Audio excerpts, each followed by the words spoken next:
বছর পর হেদায়েত প্রাপ্ত হয়ে তাদের কবরের আযাব রক্ষার্থে দোয়া করে, তাহলে ভবিষ্যতের সেই দোয়া বর্তমানে পিতামাতার জন্য নির্ধারিত কবরের আযাব রক্ষার্থে কোনো কাজে আসবে কিনা? রাসূল সাল্লাল্লাহু আলাইহি সাল্লাম বলেছেন, মানুষ মারা গেলে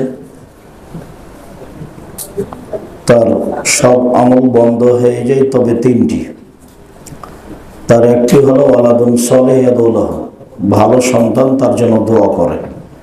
তো ভালো সন্তান সময়ের গতিতে ভালো হয়েছে, আগে খারাপ ছিল, তো এখন দোয়া করছে। বাস যে অবস্থাতে দোয়া করবে বাপ মায়ের জন্য সে দোয়া কাজে আসবে, এ কথাই ঠিক, যা রাসূল সাল্লাল্লাহু আলাইহি সাল্লাম বলেছেন। আর পিতামাতার জন্য অন্য হাদিসে এসেছে দানের ব্যাপারে, যা আয়েশা রাদিয়াল্লাহু তাআলা আনহা বলেন, এক ছেলে এসে বলল, আল্লাহর নবী, কাদ উফতিলাতাত উম্মি, আমার মা হঠাৎ মারা গেছে, লাউ তাকাল্লামাত তাসাদ্দাকাত, আমার মা কথা বলতে পারলে দান করতেন, আফা উসাদ্দাকু লাহা ওয়া লাহা সাওয়াব, আমি কি তার জন্য দান করতে পারি, তার জন্য নেকি হবে কি? আল্লাহ রাসূল বলেন, নাম, হ্যাঁ তুমি দান করো, তার জন্য নেকি হবে। এই হাদিসে বুখারী মুসলিমের। আবু হুরায়রা রাদিয়াল্লাহু তাআলা আনহু বলেন, একটা লোক এসে বলল, আল্লাহর নবী, কাদ মাতা আবি ওয়া তারাকা মালান ওয়া লাম ইউসি, আমার পিতা মারা গেছেন, অর্থ সম্পদ ছেড়ে গেছেন, কোনো ওসিয়ত করে যাননি।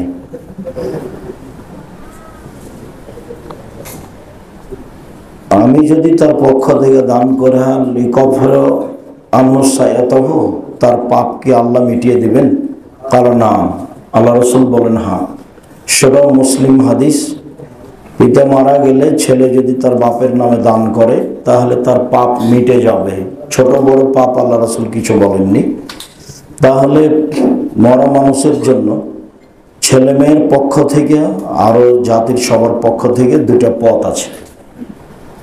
একটা হলো মুখে দোয়া করা, আর একটা হলো অর্থ সম্পদ দান করা। এই দুটা পদ্ধতি দিয়ে মরা মানুষের সহযোগিতা করা যায়, যা রাসূল সাল্লাল্লাহু আলাইহি সাল্লাম বলেছেন। আমরা যারা বেঁচে আছি তারা সম্ভবপর বাপ মায়ের জন্য দোয়া এবং দান করব, এটাই আমাদের একটা জরুরি কর্তব্য। আল্লাহ আমাদের কবুল করুক, আল্লাহুম্মা আমিন। জামাতে বিলম্বে সালাত আদায় করার থেকে একাকী আউয়াল ওয়াক্তে সালাত আদায় করার গুরুত্ব বেশি কিনা? বুখারী মুসলিমের হাদিসে একাধিক হাদিস এসেছে যে রাসূল সাল্লাল্লাহু আলাইহি ওয়াসাল্লাম বলেছেন, যখন সমাজের নেতারা বা সমাজের এক শ্রেণীর মানুষ সালাতকে তার নির্ধারিত সময়ে আদায় না করে দেরি করে আদায় করবে, তখন তোমাদের কি হবে? তো রাসূল সাল্লাল্লাহু আলাইহি সাল্লাম বললেন, তখন তোমরা বাড়িতে সালাত আদায় করে নিও, পরবর্তীতে তাদের সাথে জামাত ধরতে পারো। জামাতের সালাত আদায় করলে তাদের সাথে তোমাদের পরবর্তী সালাতটা হবে নফল ইবাদত হিসেবে, আর আগেরটা হবে ফরজ।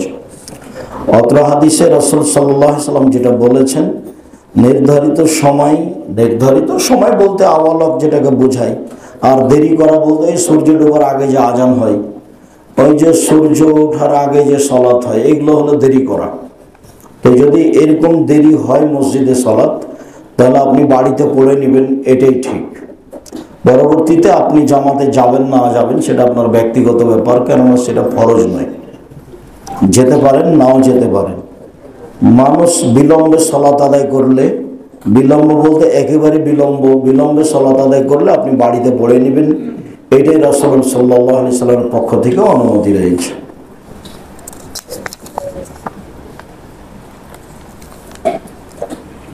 বিয়ের ক্ষেত্রে ছেলে মেয়ের বয়সের পার্থক্য কেমন হওয়া উচিত? বয়সের পার্থক্য তেমন কোনো কথা আল্লাহ রাসূল বলেননি। তাদের আর্থিক বা তাদের ঈমানের কুফু হওয়ার ব্যাপারে বলেছেন। তো কুফুর একটি বিষয় আছে, তাদের বয়সের তারতম্যের কোনো আলোচনা আসেনি।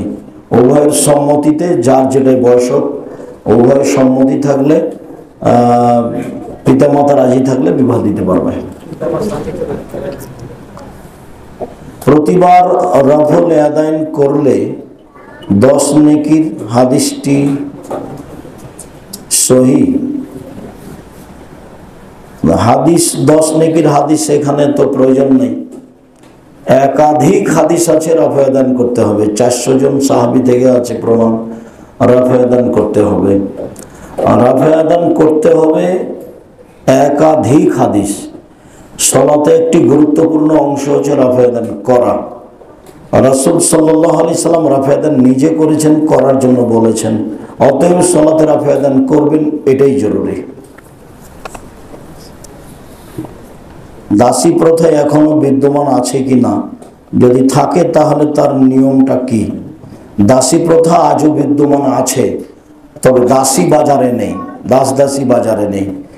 অমুসলিমদের সাথে বা মুশরিকদের সাথে মুসলিমদের যদি কোনোদিন যুদ্ধ হয়, যুদ্ধে যদি অমুসলিম পরাজয় হয়, অমুসলিমের পুরুষ নারী যদি মানুষের হাতে আটকা পড়ে, তাহলে পুরুষগুলো হবে দাস আর মহিলাগুলো হবে দাসী। যারা মুসলমান হয়েছে এখন হাটে বাজারে, এদের কোনো বিক্রি নেই, এরা দাসী নয়। মুসলমান নেতা যদি অমুসলিমদের সাথে কোনো সময় যুদ্ধ করে, যুদ্ধে যদি অমুসলিম পরাজয় হয়, তাহলে তাদের পুরুষ নারীরা ইসলাম গ্রহণ করবে, অন্যথায় দাসী থেকে যাবে এদের সাথে।